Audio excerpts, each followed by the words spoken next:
again, and welcome back to another baking video. We're still all trying to find ways of filling our time, and in my last video I promised that I would make another baking video, but this time making a plain white loaf.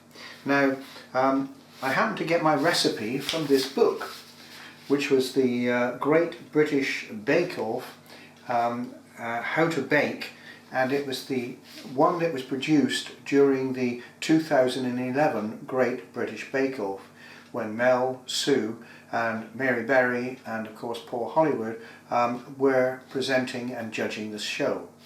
Now I was very lucky to be present in the tent at a number of those productions.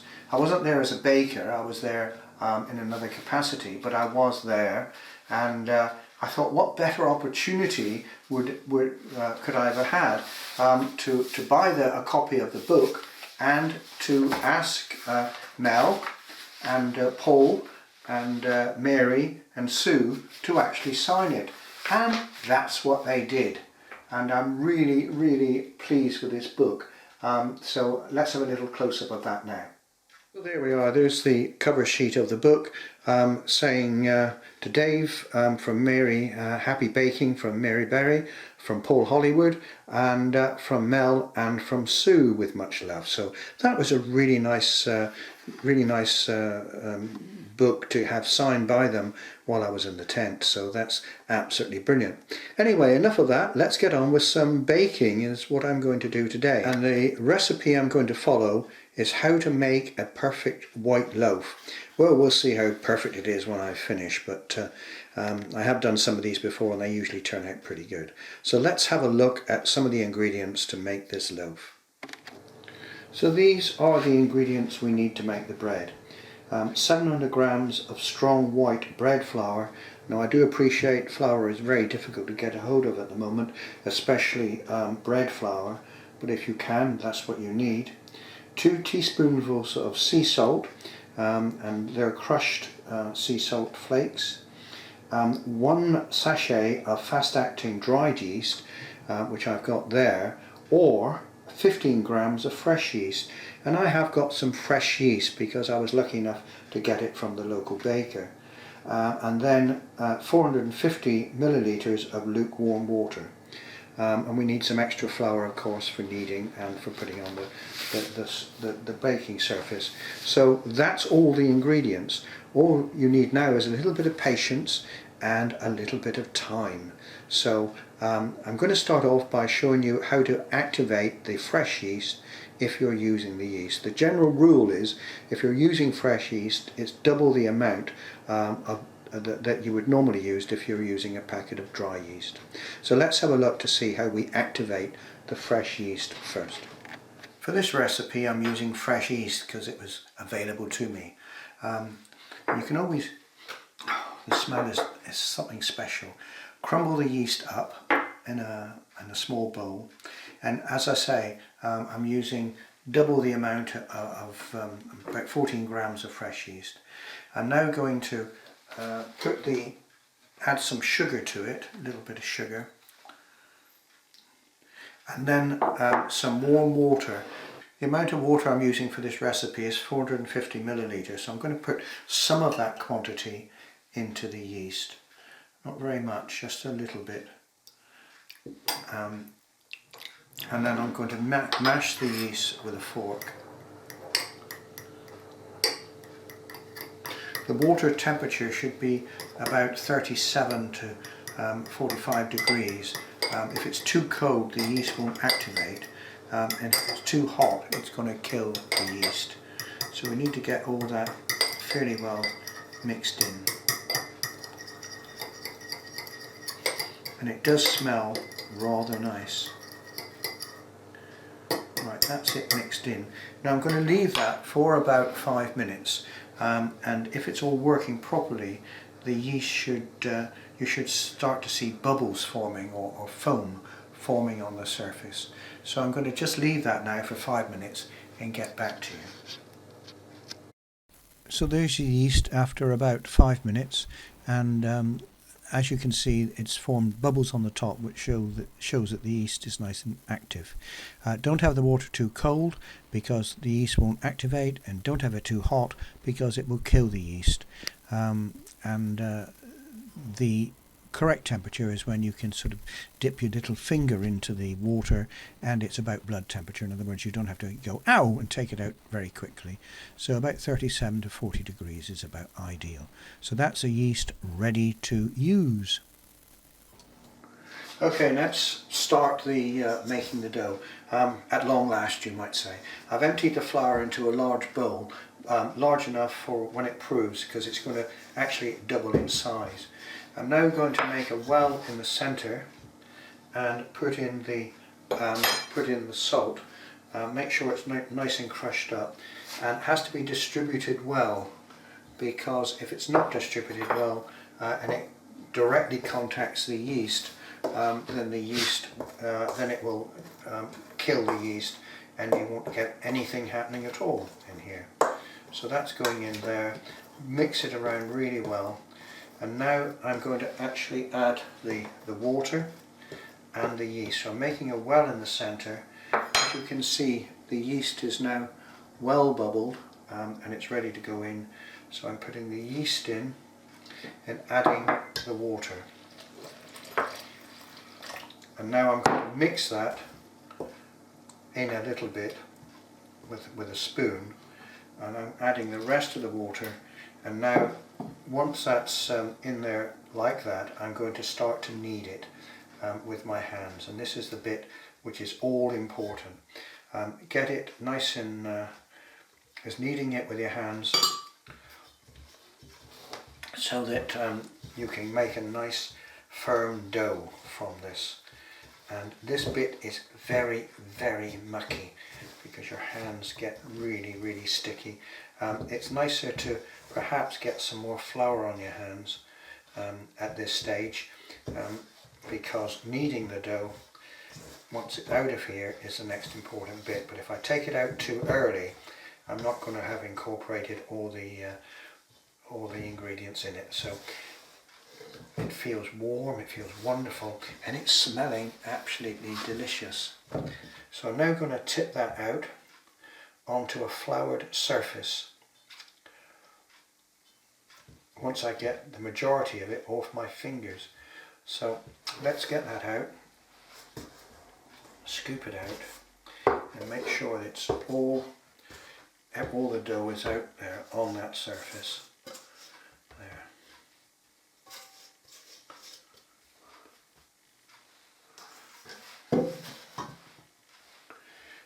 So,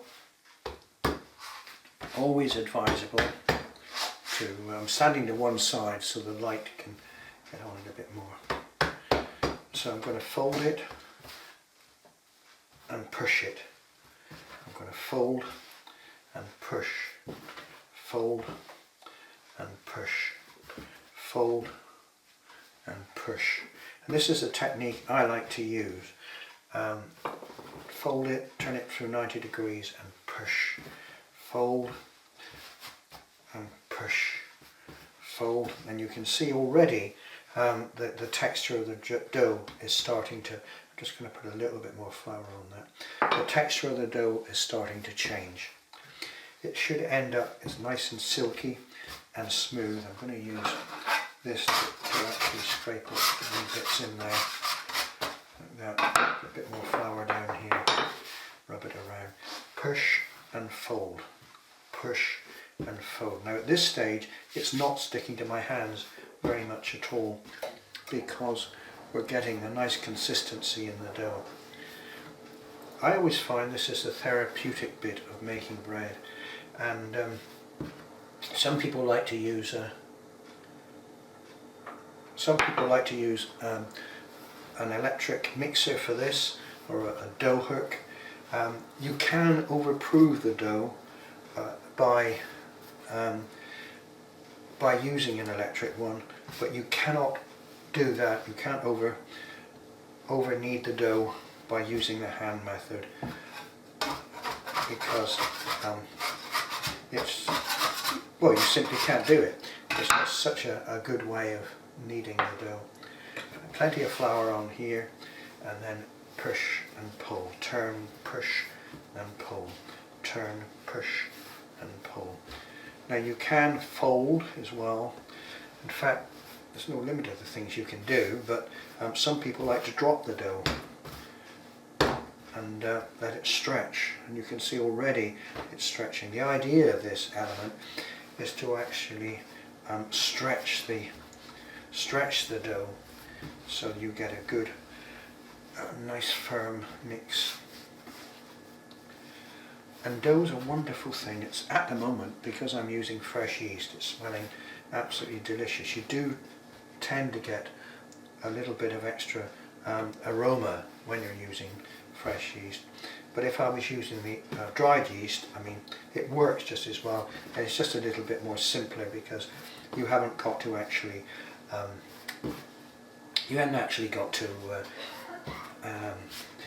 prepare and activate the fresh before we go. The dough enough to give you a good consistent loaf. Now this is enough dough here to make two loaves, and but we don't get to that stage just yet.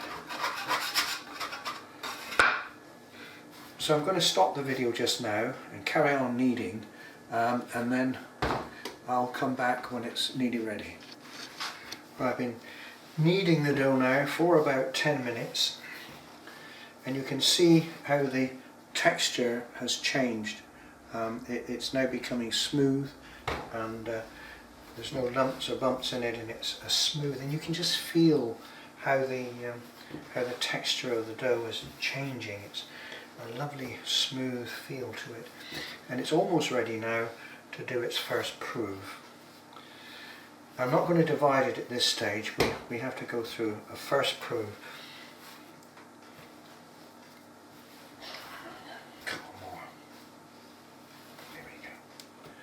Just going to make it into a nice ball, and there it is. It's ready to go in for its first proof.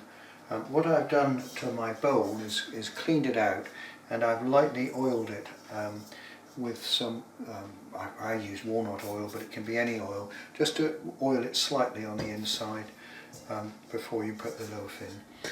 So I'm going to lift the bread in now, pop it in, and there it is, ready for its first proof. Now you can do two things now. You can cover it with a wet tea towel, but I like to, in this instance, I'm actually just going to cover it with a piece of plastic bag, because in that way I can see what's actually going on. So I'm going to get a couple of these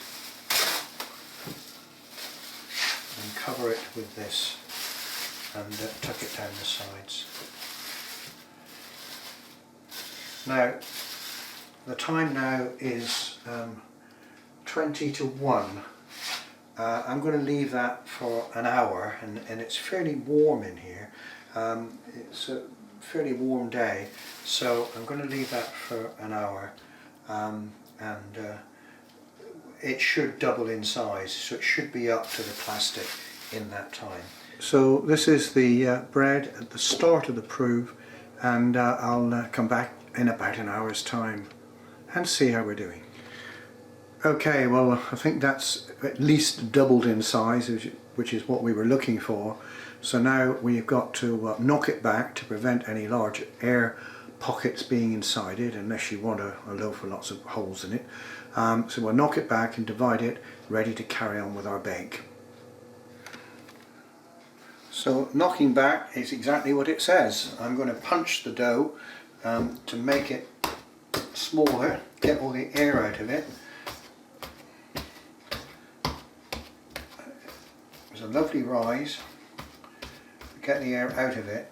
Now I'm going to tip it out onto the floured surface again.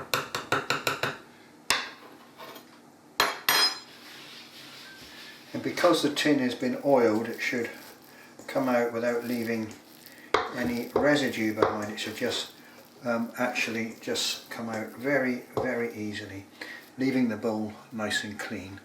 So that's good. So there it is on the bench.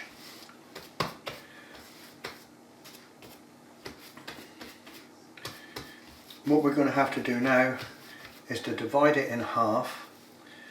So I've got one of these is quite good to do that with, and it's just a bread cutter, and we need to get it roughly in half.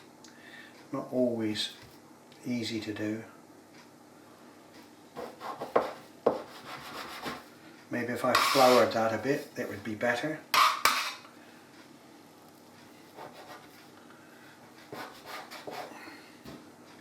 Okay, now I've got the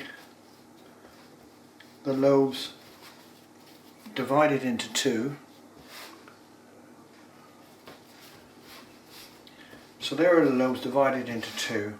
I'm just now going to work them a little bit and fold them in and roll them so that they become nice balls of dough, and they're nice and smooth on the outside.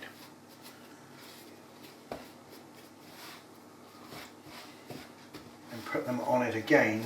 They're nice and smooth in the palm of your hand to get them nice and round. Put them down. One in the palm of your hand. Get them nice and round. And they're a lovely texture now. See how smooth they are. Put them a little bit apart, and because they've now got to prove again for another hour or so. I'm just going to sprinkle them with a little bit of flour.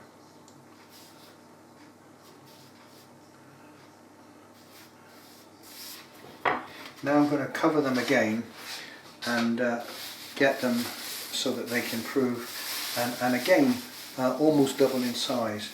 I'm covering them up now, just tucking the plastic underneath.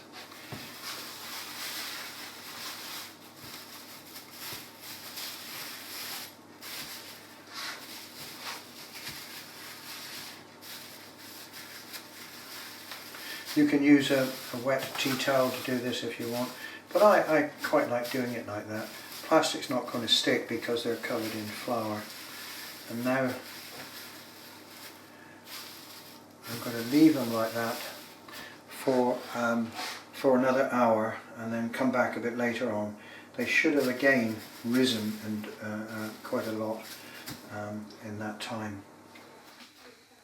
Okay, so it's just over an hour later, and we're now ready to uncover the second rise of the bread, and you can see the difference now. They're really up and they're ready. I've preheated the oven to 220 degrees C, which is gas mark 8, and I've got a hot baking tray in there, and I'm about now to transfer these into the oven. So I'm going to move over towards the oven now, because I've got to slash the top first and put them in, and then give them a spray with water to generate some steam, which helps produce the crust. So let's do that now. Right, I've taken that baking tray out of the oven, which is very, very hot. I'm going to now slash the top of the loaves. 1, 2, nice deep slash so they open up, and then sprinkle with a little bit more flour. Transfer each one to the baking. Transfer each one to the very hot surface here.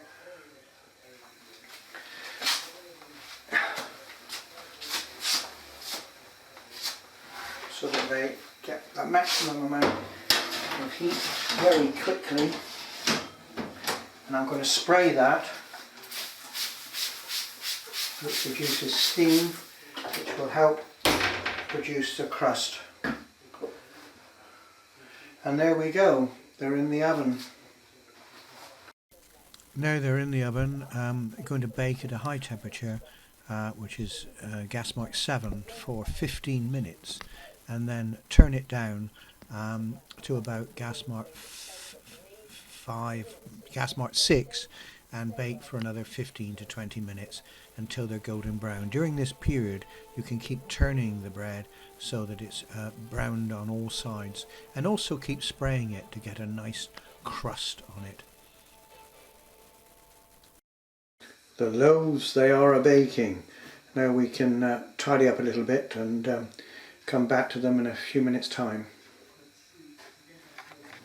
Bread has been in the oven now for about 15 minutes at a very high temperature, gas mark 7, between 7 and 8.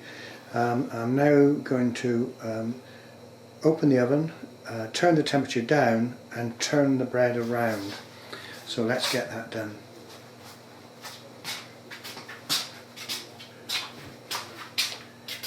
Turn the temperature down now to about gas mark 6. This is a bit where you don't want to burn yourself, but turn the oven, open the oven and whisk the breads around a wee bit to get another side done. Give them another spray to get the browning done, a bit more heat on the job. Right, everything is ready. It's been in for another 15 minutes. So now it's time to take the bread out. I've turned it a few times, and it's also a bit ready now, I think. So let's go. That's wonderful. That's one. And two. So there we go. It's 2 lovely loaves out of the oven.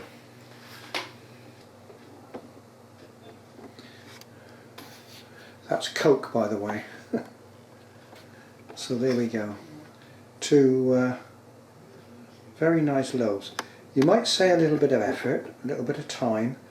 However, it did fill up the afternoon, and it was well worth doing. And now I've got 2 lovely loaves. They're nice, just with nice thick slices with butter on, or you can cut them thinner and toast them, or you can have them with cheese and biscuits and stuff like that. But it's nice to have a lovely homemade loaf, and I'm really pleased with that.